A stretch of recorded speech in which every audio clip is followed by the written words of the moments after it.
السلام علیکم ورحمۃ اللہ وبرکاتہ۔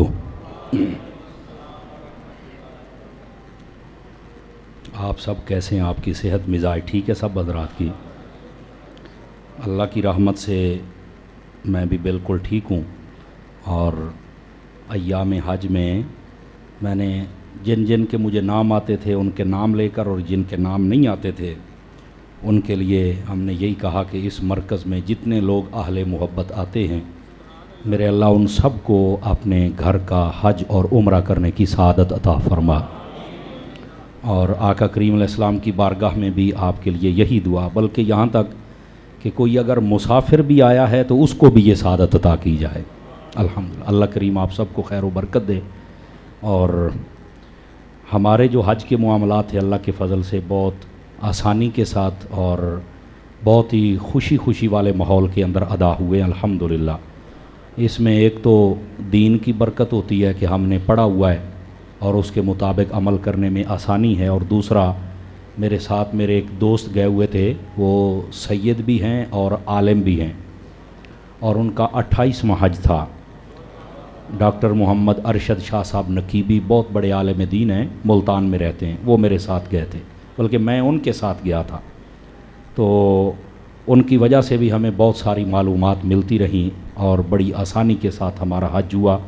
اللہ کریم آپ سب کو بھی یہ سعادتیں بار بار عطا فرمائے، اور جتنے احباب آپ سب یہاں، بہت سارے دوستوں نے میسج کیے اور رابطہ کیا اور دعاؤں کے لیے بھی کہا، اور کافی سارے احباب کے فون بھی آئے۔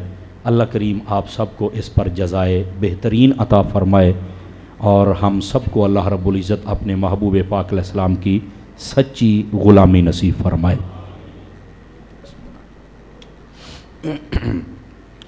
الحمد لک یا رب العالمین، والصلاة والسلام علی خاتم الانبیاء والمرسلین، اما بعد، فاعوذ باللہ من الشیطان الرجیم، بسم اللہ الرحمن الرحیم۔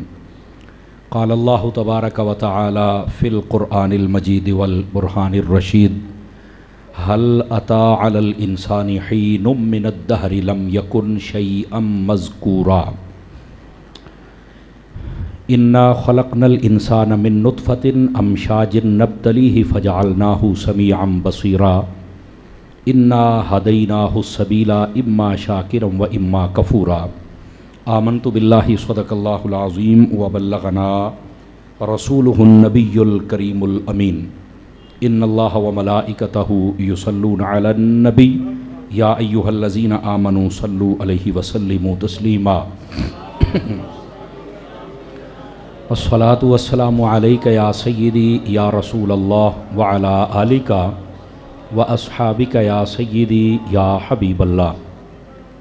انتہائی محترم و معزز بزرگوں، نوجوان دوستوں، عزیز بچوں، اللہ رب العزت کی فضل و توفیق سے ہم سب جمعۃ المبارک ادا کرنے کی نیت سے مسجد میں حاضر ہیں۔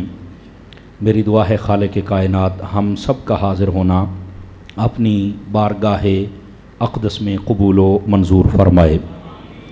حضور نبی رحمت شفیع امت صلی اللہ علیہ وآلہ واصحابہ وبارک وسلم، آپ کا فرمان اقدس ہے، جو بندہ میری ذات پر جتنی دیر تک درود پاک پڑھتا رہتا ہے، برابر اتنی دیر تک اس پر اللہ کی رحمتیں برستی رہتی ہیں۔ فرمایا بندے کی مرضی ہے کہ وہ درود زیادہ پڑھے یا تھوڑا پڑھے۔ اس کے اندر بھی ہمیں حکم ہے کہ ہم درود زیادہ پڑھیں تاکہ اللہ کی رحمتیں زیادہ ہمارے اوپر برسیں۔ اللہ کریم ہم سب کو عمل کی توفیق عطا فرمائے۔ دوستان مکرم، تفسیر القرآن کا ہمارا سلسلہ جاری و ساری ہے، اور آج سورۃ الدہر 29واں پارہ، اس کی ابتدائی آیات بینات میں نے تلاوت کی ہیں، اور میں چاہوں گا کہ انہی کی تفسیر آپ کی خدمت میں عرض کروں۔ آپ کی خدمتوں میں گزارش ہے آپ توجہ رکھیں گے تاکہ بات کرنے اور سننے کا سکون بھی مل سکے اور سرور بھی میسر آ سکے۔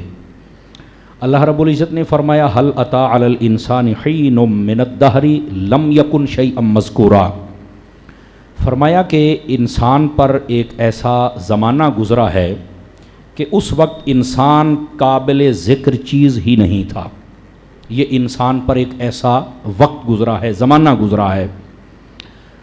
اور اس کے بعد فرمایا انا خلقنا الانسان، بے شک ہم نے پھر انسان کو پیدا کیا ہے، من نطفۃ امشاج، فرمایا اس نطفے سے جس کو ہم نے ملا دیا تھا، مکس کر دیا تھا. نبتلیہ فجعلناہ سمیعا بصیرا، اس لیے کہ ہم اس بات کو جانچیں کہ کون ہے جو ہماری یہ سارے معاملات کو سمجھے. یعنی اس جانچ کے لیے ہم نے انسان کو پھر پیدا کیا اور اس کے لیے جو خاص چیز عطا فرمائی فجعلناہ سمیعا بصیرا، فرمایا ہم نے انسان کو دیکھنے والا بھی بنایا ہے اور سننے والا بھی بنایا ہے. یہ اللہ رب العزت نے فرمایا. اور اس کے بعد فرمایا انا ہدیناہ السبیل اما شاکرا و اما کفورا، ہم نے انسان کو دو راستوں کی ہدایت عطا فرمائی، دو راستے دکھائے انسان کو. ایک راستہ ہے شکر کا اور ایک راستہ ہے ناشکری کا. فرمایا ہم نے اس کو دونوں دکھا دیے ہیں، اب دیکھنا یہ ہے کہ انسان کس راستے پر چلتا ہے. یہ ہے اس آیت کریمہ کی سادہ سی جو تشریح میں نے آپ کی خدمت میں عرض کی. اب آئیے ذرا اس میں سے جو خاص باتیں سمجھنے والی ہیں. اللہ رب العزت نے فرمایا کہ ہم نے یہ جو انسان ہے اس پر ایک بہت لمبا چوڑا عرصہ ایسا گزارا ہے کہ یہ قابل ذکر چیز نہیں تھا. اب سوال یہ پیدا ہوتا ہے کہ وہ کون سا وقت ہے؟ یہ جو اللہ نے فرمایا حل اتی علی الانسان حین من الدہر، اے انسان کیا تو جانتا ہے کہ تیرے اوپر ایک ایسا وقت گزرا ہے کہ تو قابل ذکر ہی نہیں تھا؟ تو اس زمانے سے مراد کون سا زمانہ ہے؟ تو علماء فرماتے ہیں اس سے مراد مطلق زمانہ ہے جو انسان کے اوپر گزرا ہے. لیکن حقیقت یہ ہے، اس بات کو مزید کھولوں تو ایک ہے انسان کا وجود ظاہر ہونا، جیسے میں اور آپ ایک دوسرے کو دیکھ رہے ہیں، اور ایک وہ زمانہ تھا کہ انسان نے پیدا ہونا تھا.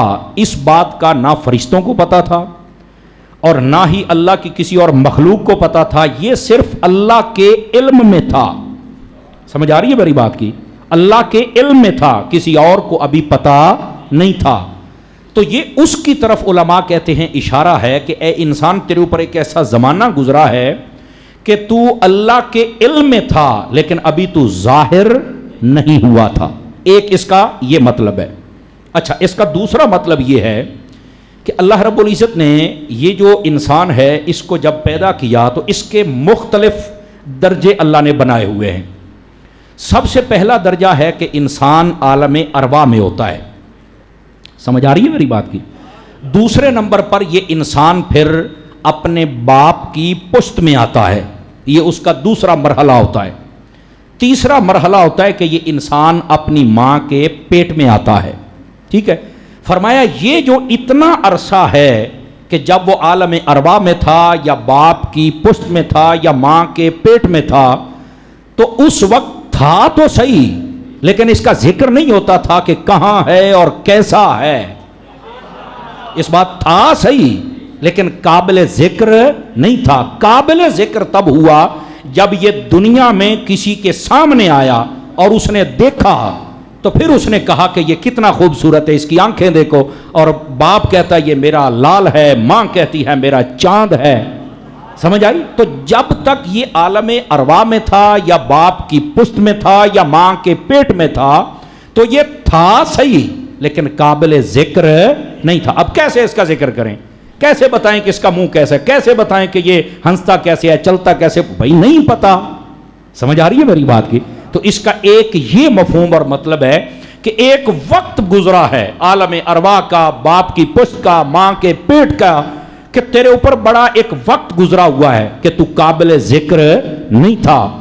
پھر اللہ فرماتا ہے کہ ہم نے تجھے جب پیدا کیا تو قابل ذکر بن گیا ہے. اچھا، یہاں پر بھی ایک سوال اور سماعت کیجئے، پھر اس کی اگلی تفسیر عرض کرتا ہوں. یہ اللہ نے کیوں فرمایا کہ اے انسان تیرے اوپر ایک وقت گزرا ہے کہ تو قابل ذکر نہیں تھا، تو اب تجھے ہم نے پیدا کیا ہے، تجھے آنکھیں دی اور تجھے کان دیے اور تجھے ہم نے پیدا. یہ کیا مطلب کیا ہے؟ اللہ رب العزت دراصل ان لوگوں کو بتا رہا ہے جو کہتے ہیں کہ اللہ تعالیٰ جب ہم مر جائیں گے یعنی انسان، تو قبروں سے ہمیں قیامت والے دن کیسے اٹھائے گا؟ یہ اللہ تعالیٰ ان سے کلام کر رہا ہے کہ اے بندو، جب تم کچھ نہ تھے میں نے جب تب پیدا کر لیا ہے، اب قبروں میں کچھ تو ہے۔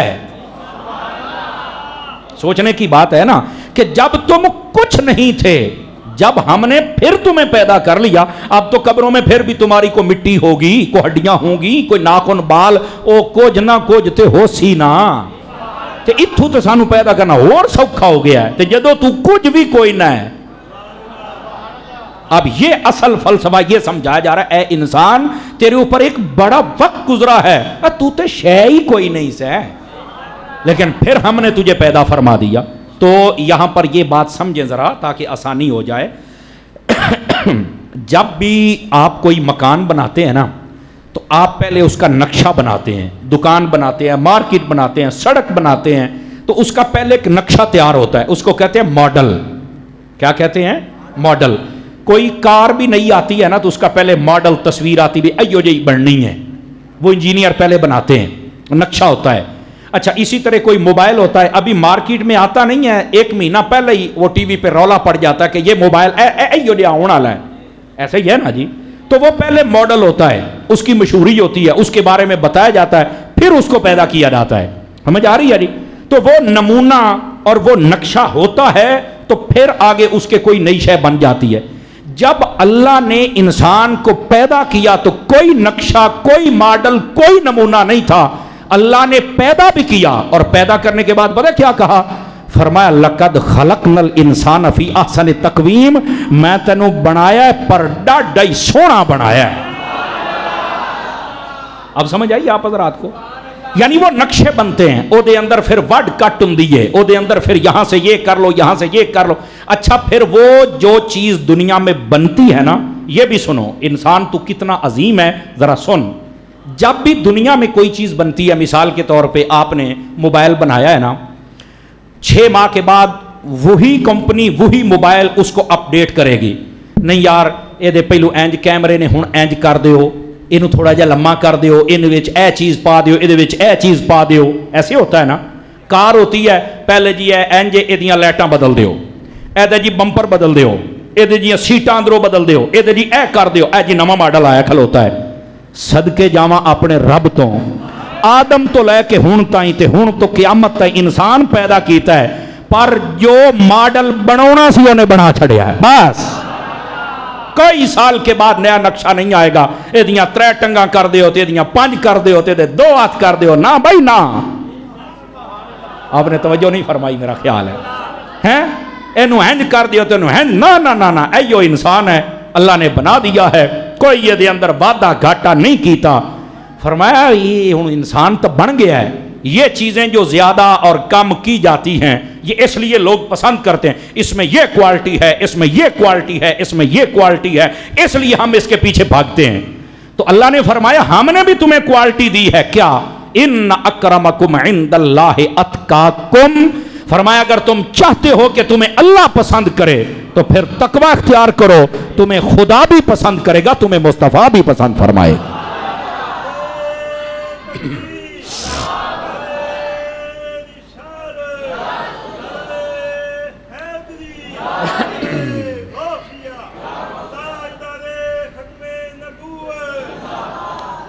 اب بات سمجھ آئی جی آپ حضرات کو؟ یہ اصل بات ہے۔ اللہ رب العزت نے انسان کو جب پیدا فرمایا تو فرمایا تو کچھ بھی نہیں تھا اور ہم نے تجھے پیدا فرما دیا، اور جب پیدا کر لیا ہے اب تو قبر میں چلا جائے گا تو پھر وہاں سے اٹھانا بھلا یہ مشکل ہے؟ عقل نو ہاتھ مار، یہ اصل بتایا جا رہا ہے۔ سمجھ آ رہی؟ اس کے اندر اور بہت ساری باتیں میں آپ کو عرض کرتا ہوں، یہ مین مقصودی بات تھی جو سمجھانی تھی، لیکن یہاں پر آگے آئیے۔ حضرت سیدنا ابو بکر صدیق رضی اللہ تعالی عنہ، یار غار و مزار، خلیفہ بلا فصل، اسلام کا پہلا خلیفہ، نبی پاک علیہ السلام کی امت سمیت آدم علیہ السلام تک جتنے نبی اور ان کی امتیں آئیں ان میں نبیوں کے بعد سب سے افضل ابو بکر ہے۔ ایڈا ٹاپ دا انسان حضرت ابو بکر صدیق۔ جب یہ آیت کریمہ نازل ہوئی تو آپ رونے لگ پڑے، یہ تفسیر روح البیان میں آپ رونے لگ پڑے۔ تو تو کسی نے آ کے سوال کیا حضرت آپ رو کیوں رہے ہیں؟ فرمایا کاش کہ ہم پیدا ہی نہ ہوتے.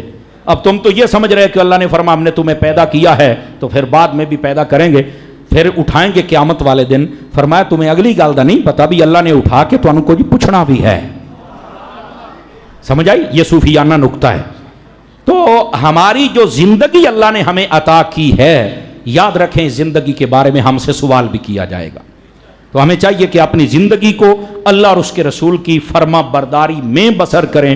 یہی ہوگا تو آپ جواب دے سکیں گے, ورنہ ہم میں سے کوئی بھی جواب نہیں دے سکے گا. اور میں آپ کو ایک تجربے کی بات بتاؤں. ابھی اللہ کی رحمت سے میں حج کر کے آیا ہوں. یقین کریں جب عرفات کے اندر پہنچے نا, تو جب میں واپس آیا تو سارے دوستوں نے اور گھر والوں نے بھی یہی مجھ سے سوال کیا کہ وہاں کی کوئی بات سناؤ ہمیں. میں نے کہا یار ساریاں گلاں نے, پر ایک گل میں تمہیں دساں, یہ میں والدین نو بھی آکھیا تے بہناں بھائیاں نو بھی, بیوی بچیاں نو بھی, تے جڑے دوست ہے ساریاں نو سنائیے تو میں تمہیں بھی سناندا پیا. یقین کرو عرفات شریف میں جب پہنچے, وہاں پر بندہ اس میدان میں پہنچتا ہے تو پھر حاجی بنتا ہے, ورنہ حاجی نہیں بنتا بندہ. اچھا جب وہاں پر پہنچے نا تو گرمی بہت زیادہ تھی. میں اس گرمی کا گلہ نہیں کردا پیا, لیکن ایک نقطہ سمجھانا چاہنا, ایک بات, پیغام, میسج. ٹھیک ہے, وہ گرمی بھی ضروری ہے. مجھے ایک بندے نے کہا یہ گرمی کیوں ضروری ہے؟ میں کہا پتر جنت جانا ایڈا ہی سوکھا رکھے ہویا ہے, ایڈا ہی سوکھا رکھے ہویا ہے. آپ دیکھیں سونے دی اگر 5 کلو دی اٹ بھی ہوئے نا, لیکن وہ گلے کے اندر زیور بن کے تب آئے گی جب اس کو آگ کی بھٹی میں سے گزارا جائے گا. سمجھ آ رہی ہے کوئی نہیں آ رہی آپ حضرات کو؟ تو اس کو آگ کی بھٹی میں گزرنا پڑے گا, تبھی وہ کسی کے ہاتھ کی انگوٹھی بنے گی, کسی کے گلے کا ہار بنے گی, ورنہ وہ پیا ہے وٹے دا وٹا ہے, انہیں جو مرضی کر. تے میں کہ آپا وٹے سی سائیاں اتھوں محبت علی بٹھی دے وچوں ٹپا کے تے ہن مصطفیٰ دے در دا سانو دیوانہ بنایا اصلی. تو یہ اس بھٹی میں سے گزرنا بھی ضروری ہے, لیکن یہ بھی یاد رہے وہاں سے نا ہمیں سبق حاصل کرنا چاہیے. مجھے جو سبق ملا ہے, جو میں نے اخذ کیا ہے, یا جتنی میری سوچ, جتنا میرا علم, جتنا میرا فہم اور ادراک تھا, جو میں نے بات سمجھی وہ یہ ہے. میں گھر والوں نو آ کے اور والدین نو, بہنا بھائیاں نو اور دوست جتنے ملنا ہے, میں جب جس نے پوچھا میں نے یہی بتایا. میں نے کہا یار یہ بات بیان کرنا بڑی سوکھی ہے کہ قیامت والے دن ہم ننگے بدن ہوں گے اور زمین کے اوپر کھڑے ہوں گے, تانبے کی طرح زمین گرم ہوگی اور سورج سوا نیزے پہ ہوگا, کوئی سایہ. میں کہ بیان کرنا سوکھی ہے, میں قسم چوک کے کہنا تسی نہیں کھلو سکتے ہو. میں نے کیا وجہ؟ میں نے کہا یار عرفات شریف کی جو گرمی تھی, یقین کریں یہاں پر بھی ہم نے بڑے سفر کیے ہیں, پیدل بھی کیے ہیں, ویسے بھی کیے ہیں, سائیکل پر, موٹر سائیکل پر. تو یہاں پر جب لو لگتی ہے نا, جنہوں آپ کہنے لو, سمجھ آئی نا, اے لو لگ دی پئی ہے یار, پیرانو لو لگی ہے, ہتھانو لگی, یہی ہوتا ہے نا. پہلی مرتبہ مجھے یہ محسوس ہوا کہ اتنی لو, اتنی گرمی, مینوں لگدا بھی گوڈیاں تائیں نا, اے لگدا بھی ہر شے گئی, اتنی گرمی تھی. اور چھتریاں ہون دے باوجود جب تھوڑی چھتری ہٹتی سی نا, تے اے اسی حلق کروایا سی, ظاہر سی بات ہے پہلے عمرہ کیتا ہویا سی, تے او ٹینڈ شریف نو محسوس ہوندا سی بھی اے دے اوتے کسی نے توا رکھ دیتا ہے گرم, اتنی زیادہ گرمی. میں نے اس وقت اندازہ لگایا, اچانک میرے ذہن میں بات, یہ اللہ ہی ڈالتا ہے. میں نے کہا یار اے ایتھے آ حال ہے تے حشر والے دیہاڑے کیا بنے گا یار. یقین کریں بے ساختہ آنکھوں سے آنسو نکل پڑے کہ باری تعالیٰ اگر تیری رحمت نہ ہوئی تو ہم کیسے کھڑے ہو سکیں گے. گلاں کرنیاں سو گئے, ساری آیاتی حدیث ایسی بیان کیتی ہے تانوں تے تساں بھی سنی ہے, تساں بھی اگے کسی نو دسی ہوئے گی, پر میرا چن نہیں کھلوتا جانا. تو اب آپ کہیں گے کہ پھر سایہ عرش کے قیامت والے دن کس کا ہوگا؟ یاد رکھیں صرف اللہ کے عرش کا سایہ ہوگا. آپ کا پھر اگلا سوال ہوگا مولانا یہ سایہ ملے گا کسے؟ میں نے کئی مرتبہ یہ حدیث بیان کی, آج پھر سن لیں. نبی پاک علیہ السلام نے فرمایا پہلا وہ بندہ جو عدل کرنے والا بادشاہ ہوگا, اللہ قیامت والے دن اس کو اپنے عرش کا سایہ عطا فرمائے گا. نمبر 2 فرمایا وہ بندہ جس کا دل مسجد میں لگتا ہے. ہمارے کئی دوست ایسے, توجہ فرمائیں, وہ کبھی بیٹھتے ہیں چوکوں میں, کبھی ٹھیلوں پر, رات 2-2 بجے تک ਚਾਹ ਵਾਲੇ ਖੋਖਿਆਂ ਤੇ ਬੈਠੇ ਰਹਿੰਦੇ ਨੇ, ਚੌਕਾਂ ਦੇ ਵਿੱਚ ਬੈਠੇ ਰਹਿੰਦੇ ਨੇ, ਗੱਪਾਂ ਮਾਰਦੇ,